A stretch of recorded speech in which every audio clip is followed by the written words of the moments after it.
Bonjour tout le monde, bienvenue à la Bible illustrée. Aujourd'hui, je vais parler du péché. Je vais parler du péché parce que le péché est une importance capitale. C'est la raison pour laquelle les êtres humains présentement sur Terre sont dans cet état-là. Pourquoi il y a les guerres? Pourquoi il y a la fornication? Pourquoi il y a le mensonge? Pourquoi il y a toutes ces mauvaises choses-là? Et je vais parler plus spécifiquement des péchés qui mènent à la mort. Si vous avez vu mon vidéo sur le péché contre le Saint-Esprit, je vous inviterai à le voir. Ce n'est pas en relation du péché contre le Saint-Esprit, c'est plutôt, comment je pourrais expliquer ça? C'est plutôt, vous allez voir dans quel sens que c'est. Les péchés qui mènent à la mort, les péchés qui mènent à la mort. Souvent, quand je demande aux gens la chose qu'il faut faire pour être sauvé, moi, je peux vous expliquer ce qu'il faut faire pour être sauvé. Pour être sauvé, vous devez, c'est pas compliqué, c'est très simple. Vous pouvez l'expliquer à quelqu'un en moins de 30 secondes. Pour être sauvé, vous devez premièrement croire que Jésus-Christ est Dieu. Deuxièmement, vous devez croire que Jésus-Christ, Dieu, est venu sur la terre, OK? Qu'il a vécu une vie sans péché, qu'il est mort à la croix, OK? Et qu'il est ressuscité le troisième jour. Il est mort pour quelle raison? Il est mort pour vous, pour nettoyer vos péchés. Si vous réalisez que vous ne pouvez pas vous sauver vous-même et que Christ est mort pour vous et que vous le croyez sincèrement dans son cœur et que vous lui demandez de vous sauver, la Bible déclare que le Seigneur vous donnera la vie éternelle gratuitement. C'est aussi simple que ça. Et une fois que vous êtes sauvé, vous ne pouvez pas le perdre. Lorsque les gens me déclarent qu'il faut suivre la loi pour aller au ciel, il faut suivre la loi pour aller au ciel, je leur demande, c'est quoi la liste complète de toutes les choses que vous devez faire pour être sauvé? Et lorsque je leur demande cette question-là, je vous le dis, il n'y a encore jamais une personne dans toutes les années d'expérience que j'ai dans le ministère qui m'a encore donné une liste complète des choses à faire pour être sauvé. Pour ceux qui croient en cela, c'est bien évident qu'il n'y a pas aucune chose que vous allez pouvoir faire qui va vous sauver. Mais lorsque les gens, que ce soit les pasteurs ou que ce soit certains chrétiens, prétendent qu'il faut faire des choses pour être sauvés, lorsque je leur demande la liste complète des choses à faire pour être sauvés, ils ne sont pas capables de me donner cette liste-là, tout simplement. Souvent, ils vont me dire, il faut que tu aimes le Seigneur. Mais aimer le Seigneur, c'est général. Moi, je vous ai expliqué en détail ce que ça prenait pour être sauvé. S'il faudrait faire des œuvres pour être sauvé, et que vous êtes convaincu qu'il faut faire des œuvres pour être sauvé, ben vous devez avoir une liste d'œuvres que nous avons besoin pour être sauvés. Si vous n'avez pas cette liste-là et que vous ne le savez pas, ça veut tout simplement dire que vous n'avez aucune idée de comment être sauvé, tout simplement. Et je vais vous montrer que si vous essayez de suivre la loi pour aller au ciel ou pour rester au ciel, vous êtes perdu, vous n'avez aucune chance. Je vais commencer sans plus attendre. On va voir, pas tous les versets, mais un bon échantillon de versets qui nous parlent du péché. Dans 1 Jean, chapitre 5, verset 17, la parole de Dieu nous dit que toute injustice est péché. Donc, la justice a été établie par Dieu. C'est Dieu qui a établi la justice. À chaque fois que vous allez contre ce que Dieu a établi contre justice, vous venez de pécher. Ça, c'est le premier point. Dans 1 Jean, chapitre 3, verset 4, « Quiconque commet le péché transgresse aussi la loi, car le péché est la transgression de la loi. » Donc, à chaque fois que vous transgressez la loi, pas seulement les 10 commandements, dans la Bible, seulement dans le Nouveau Testament, il y a plus de 1000 commandements. Et dans l'Ancien Testament, supposément que quelqu'un les a comptés, il y en a 613. Donc, 1000 plus 613, on fait une estimation de 1613 commandements. Il y en a probablement plus. À chaque fois que vous brisez un de ces 1613 commandements-là que la parole de Dieu nous demande de suivre dans la parole de Dieu, vous venez de pécher. Donc, êtes-vous en train de me dire que vous suivez toutes ces choses-là sans jamais faillir? Parce que la Bible déclare que Adam et Ève, lorsqu'ils étaient dans le jardin d'Éden, ils ont commis seulement un péché pour que Dieu les sorte du jardin d'Éden. Ils ont mangé le fruit défendu. C'est le seul péché qu'ils ont commis. Et à cause de cela, le Seigneur les a sortis du jardin d'Éden. Donc, si vous péchez à un seul point, la parole de Dieu, c'est ce qu'elle déclare dans Jacques, ok, vous êtes coupable d'avoir brisé toute la loi. On va voir ce verset-là plus loin. Donc, ça veut dire que ça prend seulement un péché pour être en dehors du ciel.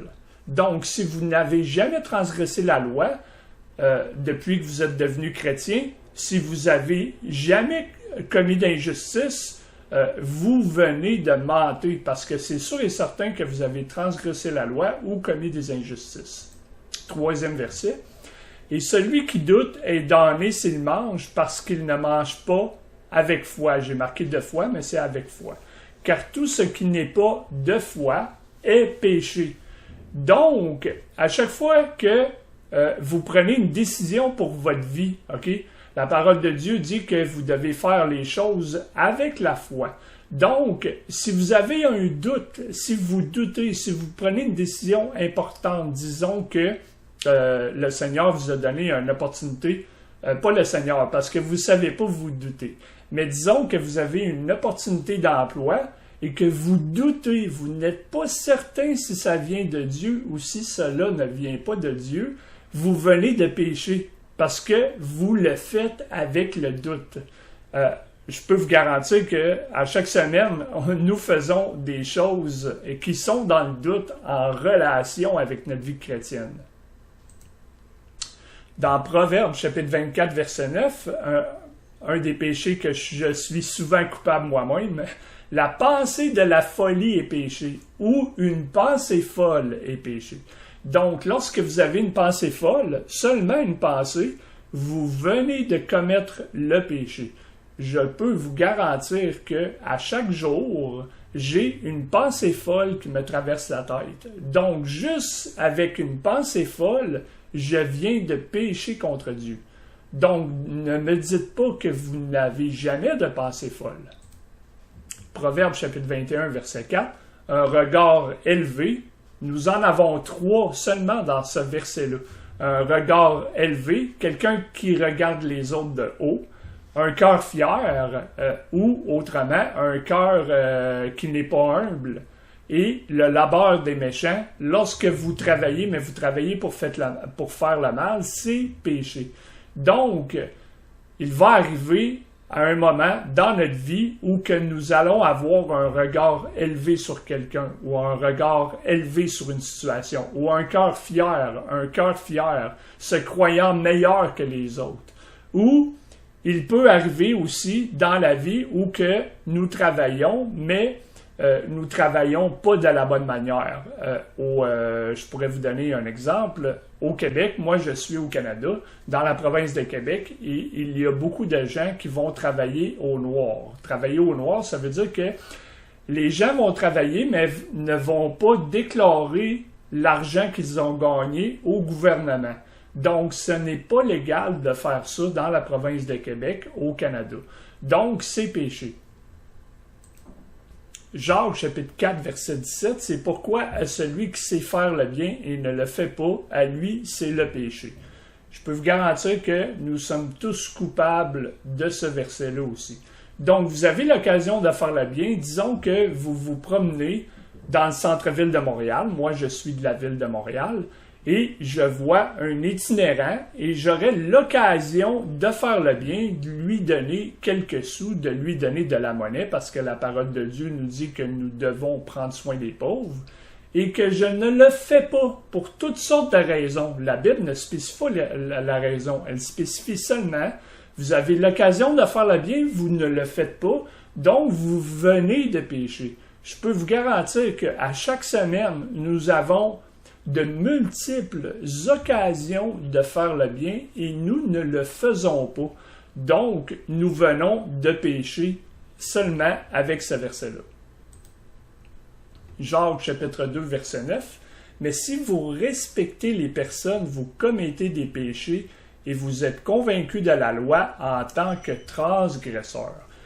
Respecter des personnes, ça pourrait être un exemple. Disons que vous êtes à l'église, OK, et que vous êtes le pasteur. Disons que vous êtes le pasteur de l'église et que vous voyez arriver une personne habillée en complet veston-cravate, pas comme je suis habillé présentement, mais en complet veston-cravate. Et lorsque je prêche le dimanche, je suis pasteur... je suis pas pasteur d'une église, mais je prêche dans un service français à Montréal. Donc, vous êtes invité à l'église baptiste de l'Espoir. Si jamais vous êtes dans le centre-ville, vous pouvez me laisser un commentaire. Si jamais vous êtes à Montréal, laissez-moi un commentaire et je vous donnerai l'adresse.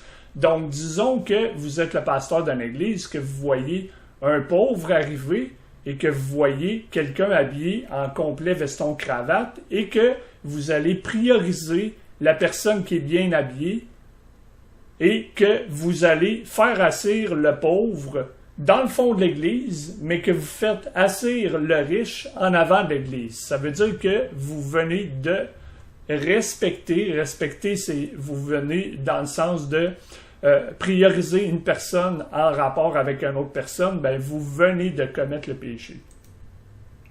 Proverbe chapitre 14, verset 21, « Celui qui méprise son voisin pêche. » Donc, vous connaissez quelqu'un et vous le méprisez, la parole de Dieu dit que vous venez de pécher. Proverbe chapitre 10, verset 19, « Dans la multitude de mots, il ne veut pas de péché. Mais celui qui s'abstient ses lèvres est sage. » Ça veut tout simplement dire que si vous parlez beaucoup, vous allez pécher en parole. Et je peux vous garantir que les gens aiment parler. Donc, dans les conversations que vous allez avoir à chaque jour, seulement avec vos mots, vous commettez le péché. C'est pour ça qu'il y a un chapitre dans le livre de Jacques qui dit qu'il faut faire attention à la langue. Un chapitre complet qui est écrit là-dessus parce que le Seigneur sait très bien que par nos mots, nous pouvons blesser les gens. Ou par nos mots, nous pouvons dire de mauvaises choses. Ou par nos mots, nous pouvons blasphémer le Seigneur. Par nos mots, à chaque jour, nous péchons. Proverbe chapitre 20, verset 2. « La peur d'un roi est comme le rugissement d'un lion.